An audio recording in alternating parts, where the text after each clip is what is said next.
Multiple selection. Okay, untuk yang selection kita ada 3. If else dengan nested if. If single selection, if else dual selection. Kita dah tengok dalam video yang sebelum ni. Yang ketiga adalah multiple selection.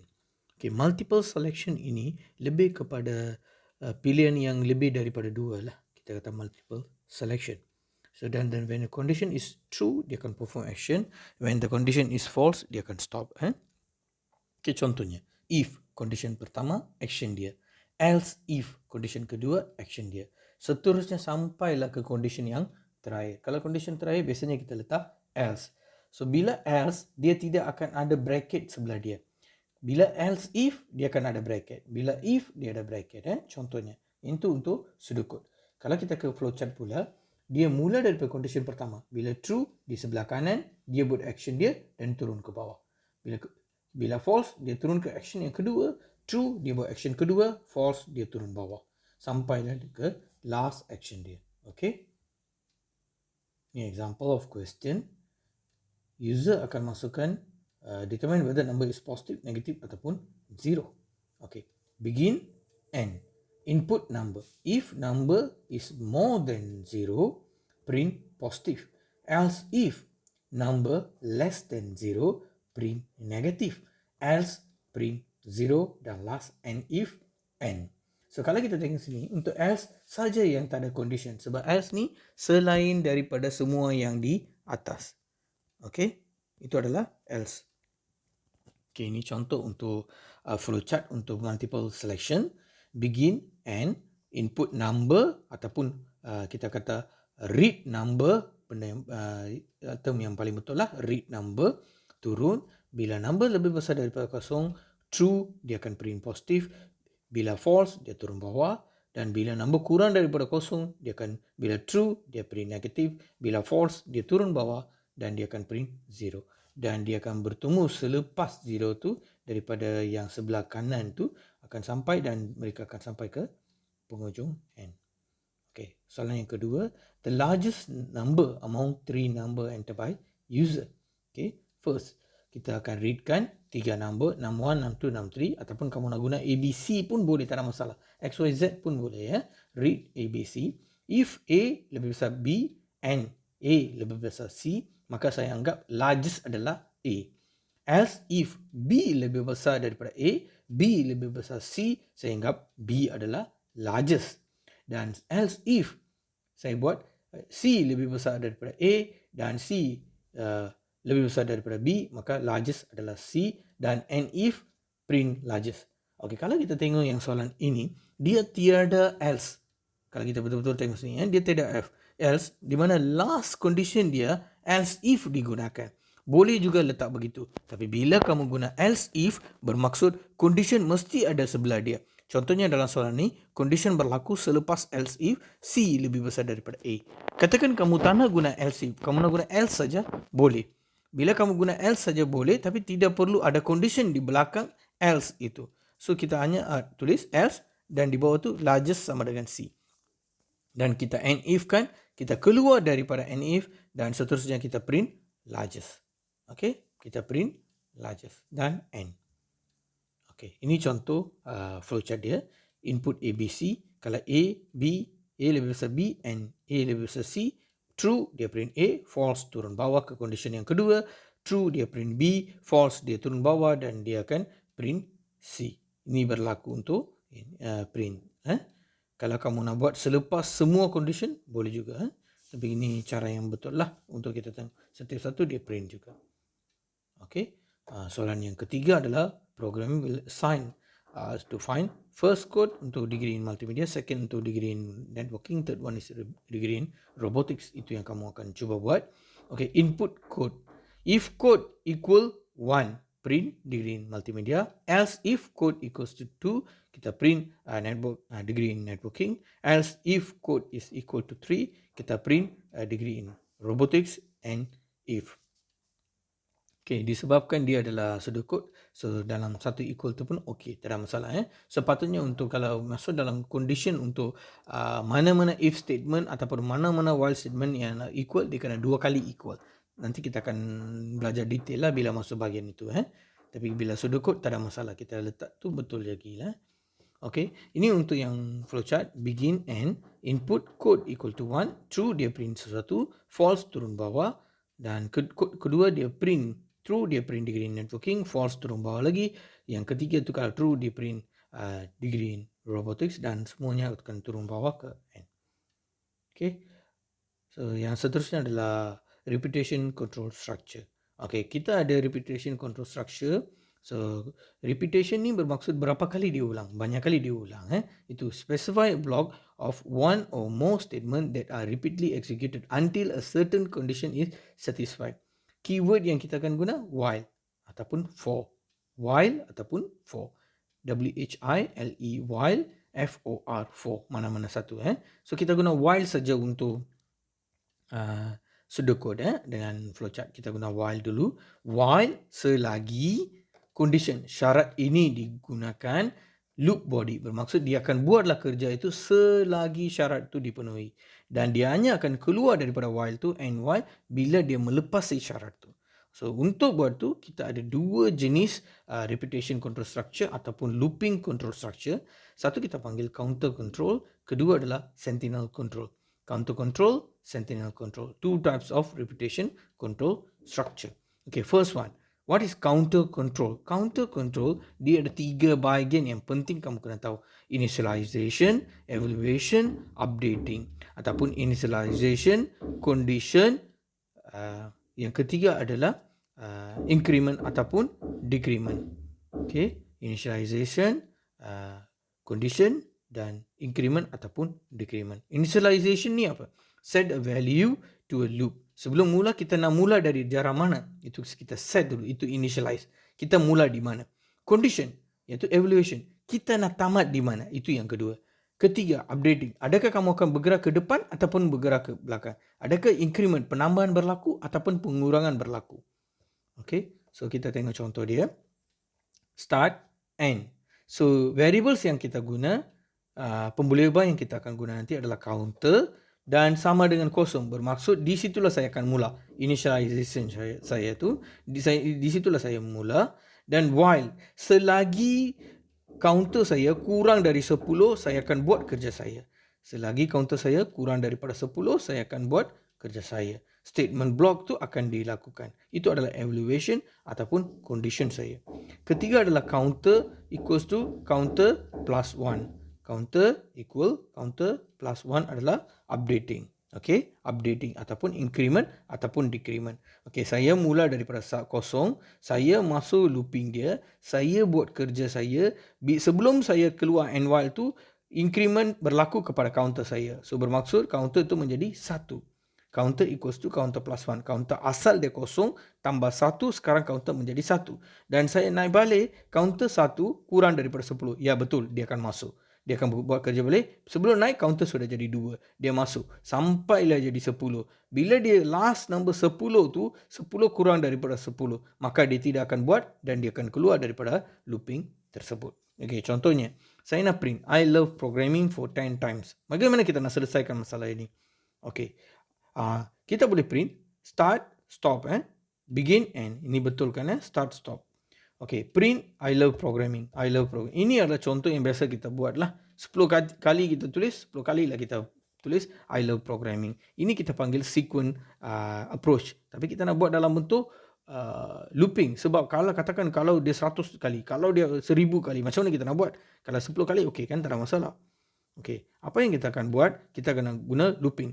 While, selagi counter saya kurang daripada 10, saya akan print I love programming and while. Tapi kamu guna ada juga di mana kamu nak mula. So counter saya mula daripada kosong kurang daripada sama dengan 10. Bermaksud 0, 1, 2, 3, 4, 5, 6, 7, 8, 9, 10. Di sini ada satu kesalahan berlaku ya. Di mana bila kamu mula daripada kosong, tidak boleh ada equal di situ. Bermaksud bila saya mula daripada counting kosong sampai 10 dia akan jadi 11 number. So kalau saya mula daripada kosong, saya tamat di 10, tak ada equal di situ. Kalau saya mula daripada langkah pertama, yang tamat tu mesti kena ada equal. So baru saya akan dapat 10 kali I love programming. Dan sebelum saya kena keluar daripada and while, pastikan kamu letak equals to 1, plus 1. So contohnya saya mula daripada langkah kosong, saya tamat di langkah 9 sebab langkah 10 dia kena keluar. Sebelum saya keluar daripada looping tu, I love programming, saya kena buat increment untuk langkah saya. Adakah saya akan bergerak ke depan ke belakang? So saya kena buat counter equals to counter plus 1 supaya langkah yang kedua boleh diambil untuk dia buat balik kerja looping tadi. Okay, so yang counter equal to 0 itu adalah initialization, while counter is less than 10 adalah evaluation. I love programming. Sebelum keluar, you kena update you punya counter itu dengan increment sebab ini adalah penambahan ke depan. 0 ke 10 dia berlaku penambahan. Katakan langkah pertama saya 10, langkah terakhir saya 0, dia berlaku decrement, maka di bawah tu counter equals to counter minus 1 berlaku. Ini adalah increment. Okay. Kita tengok sudut dia. Start, stop, counter equal to 0, while counter less than 10, print I love programming, counter equal counter plus 1, and while stop. Okay, how many times the loop repeats? So kita tengok dia mula daripada kosong, true, ya, dia boleh masuk lagi. Yang 1, true, dia masuk lagi. Sampai 9 dia boleh masuk. Yang ke 10 tidak boleh sebab 10 kurang dari 10 salah. So maka dia tidak akan print dan dia akan keluar daripada looping dia. So bermaksud 10 kali dia print tapi langkah dia mula daripada 0 hingga 9. Okay. So yang seterusnya flowchart dia. Start, stop. So stop boleh berlaku di sebelah kanan. Tak semestinya kamu letak di bawah sekali. So nanti tak cukup tempat. Start, counter equals to 0. So bila counter less than 10, true. Bila true, saya akan masuk I love programming. Lepas tu masuk lagi counter equals to counter plus 1. Dan simbol arrow tu naik atas sebelum counter less than 10. So dia akan masuk, dia akan ulang balik lah sampai dia berlaku 10 kali. Kali ke 10 dia kena keluar sebab dia mula daripada kosong. 10 dia keluar, false, dia stop. Okay, ini untuk yang looping. Okay. Why we must set initial 0? Sebab kamu mula daripada kosong dan kamu tamat di 1. Kalau kamu set initial daripada 1 pun boleh, tak ada masalah ya, tapi kena ada equal dalam sebelum 10 tu, kena ada equal di situ. Okay, ini yang sedukut dia. Okay, katakan kamu mula daripada 1. What if you start with 1? So counter equals to 1. So berapa yang ada di situ? So ada equal bermaksud 10 kamu boleh letak di situ. Kalau tak ada equal, kalau mula daripada 1 kamu boleh letak 11. Kamu boleh mula daripada 10, tapi yang tamat tu boleh letak 20. Sebab kita nak 10 kali saja I love programming. Okay, so bermaksud kamu boleh mula daripada nombor mana dan kamu boleh tamat di nombor mana, tapi pastikan dia 10 kali dia keluar lah dia punya tu. Okay, ini adalah untuk yang dimula daripada 1 lah. So maka jawapan dia equal to 10. Okay, I love programming. And counter equals to counter plus 1 and while and stop. Okay. Katakan kamu mula daripada 1. Contohnya ni kan. Dia less than 11 lah. So maka 10 kali juga. So kita anggap berapa kali? 10 kali je kita nak. Tapi you can set what number you can start. Initialize number tu terpulang. Katakan saya mula daripada 2. Ada equal di situ. Bermaksud nombor berapa yang boleh diletak di situ. Sebab kita nak 10 kali. So boleh guess nombor berapa? Okay, ya betul. Dia memang boleh dapat juga nombor 12 lah. So 2 dia ambil juga. Okay. So sampailah dia dapat equal tu dia letak di situ. So boleh letak 11. Okay, 2 sampai 11 lah. Sebab ada equal. Kalau tak ada equal tu boleh letak 12 di situ. Okay. Kalau kita tengok contoh di sini pun. Kalau tak ada equal dia letak 11. So kalau ada equal dia letak 10. Okay, sama jugalah. Kalau case ni ada equal. So maka kita letak 11. Kalau tak ada equal, kita letak 12. Okay? Betul Okay. So increment counter. What means by counter equals to counter plus 1? What is equal sign here does not mean dia adalah evaluation ataupun expression. Dia adalah untuk melakukan penambahan. So counter dia akan dapat nombor daripada apa yang berlaku dalam looping tersebut. Penambahan tu berlaku apa yang kamu bagilah. Setiap kali dia masuk, kamu minta ditambah dia punya counter tu. So saya bagi example. Okay, untuk 30 students. So kita nak cari markah dia, total marks. So 30 student tu kita nak masukkan markah. Okay, contohnya start. Di sini dia tidak menggunakan counter, dia menggunakan C. C saya mula daripada 0. Sebelum mula total saya pun kosong. Selagi C saya kurang daripada 30 sebab dia mula daripada kosong. Kalau dia mula daripada 1, kena letak equal di situ. Okay. Selagi saya 30 student, so dia akan masuklah. First student, kamu masukkan markah. So markah tu akan ditotalkan. Total kamu sebelum mula adalah kosong. Total tambah markah pertama. Pelajar pertama kita tambah dan kita dapat total. Dan sebelum keluar, counter tu kena buat increment. C equals to C plus 1 and while. Dan dia akan buat adalah sampai 30 kali. Last dia keluar, kita akan print total yang kita dapat daripada dalam tu. Kenapa kita tak letak print total tu dalam looping? Bila kita letak sebelum and while print total tu, setiap kali dia masuk looping, dia akan print. Setiap kali dia masuk looping, dia akan print. So kita tak nak benda tu berlaku. Kita nak dia print selepas dia keluar daripada looping. Okay, ni yang tu 30 ni. So 5 numbers entered by users. Create a program that display 5 numbers entered by users. Okay, input, process, output. So maka output kamu numbers, input kamu numbers. So 5 nombor tu display lah. So nombor yang kamu masuk dia kena display. Nombor yang masuk display. Maka ini 5 nombor tu pun dia nak display. So maka dia display tu ataupun print tu berlaku dalam looping. So kita tengok di sini. So bila counter kamu mula daripada kosong dan counter kurang dari 5. 0, 1, 2, 3, 4. So 4 kali dia masuk. Kali kelima tu dia keluar. Daripada kosong dia start. So 5 kali dia masuk. Setiap kali dia masuk, you kena inputkan nombor yang kamu nak. Nombor yang kamu input, kamu printkan. Lepas tu, dia keluar daripada looping dia dengan buat increment. So 5 dah buat and while dan dia keluar daripada looping tersebut. Okay. Example yang seterusnya, 4. Even number daripada nombor 2 hingga 10. Contohnya kita nak total of even number from number 2 until number 10. So input tak ada lah kan. Sebab dia automatic kena cari 2, 4, 6, 8, 10 dia kena cari. 2 tambah 4 tambah 6 tambah 8 tambah 10. Itu yang dia kena buat. So to calculate total based on even numbers from 2 to 20. Bagaimana kita nak cari? Okay. So untuk case ni, start, stop. Okay. Initial kamu mula daripada 2. Initial kamu tamat di 10.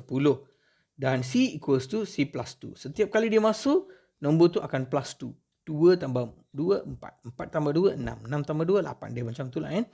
Total tu dia akan tambah setiap kali kita masuk looping. Dan total terakhir itu akan di print selepas dia keluar daripada looping tersebut. Ini adalah example yang keempat. Bagaimana kita nak print even number pula? Untuk 5 number. Okey, sama jugalah. So 2 hingga 5. So kita print begitu juga. Cara yang sama juga. So 2, 4, 6, 8, 10 ya. So even numbers are given by the counter by setting the first value is 2.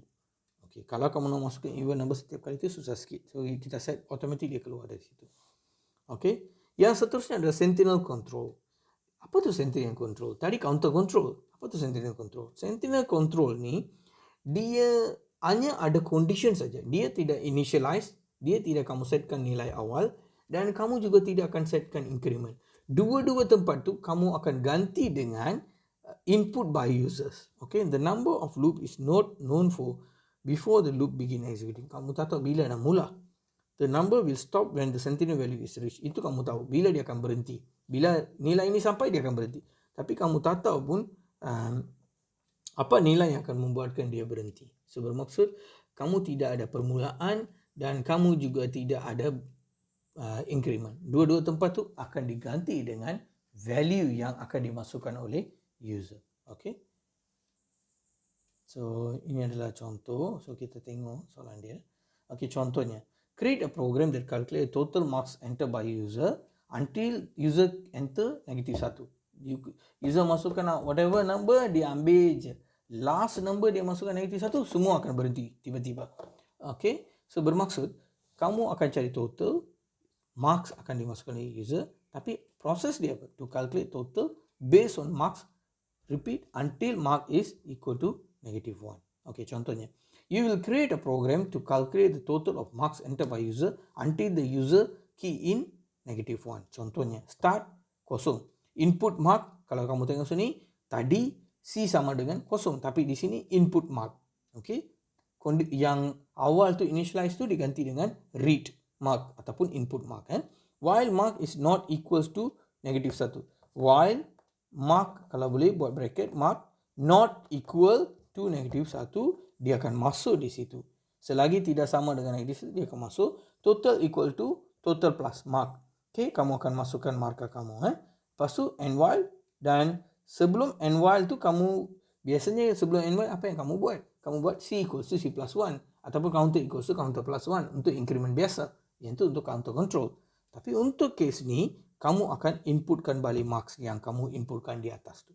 So berlaku di mana dia gantikan tempat tadi initialize dengan increment. So dia gantikan. Okay, ni yang contoh yang kedua. Okay, to display number more than and repeat until negative zero lah. Okay, kamu akan masukkan number, kamu masukkan negative. Okay, bagaimana dia punya ni example? Okay, input number, while number is not equal to 0, dia akan masuk. If the number more than 0, print number, else, and if. Lepas tu kamu inputkan balik number dan and while, lepas tu stop. Okay, katakan kamu ada masalah dengan Sentinel ni, tolong catatkan dia punya coding ataupun tolong catatkan dia punya sudut code ataupun flowchart. Boleh jumpa saya, tanya masa kamu jumpa saya dalam lab ataupun tutorial dalam DK. So you can ask which question you still cannot understand. Okay, ini yang example yang kedua. Okay, so itu saja untuk bahagian multiple selection dengan repetition, counter control dengan Sentinel. So I think that's all for today. So have a nice day. If anything, just come and meet me, and I'll always believe you are the future of the world. Thank you. May God bless you.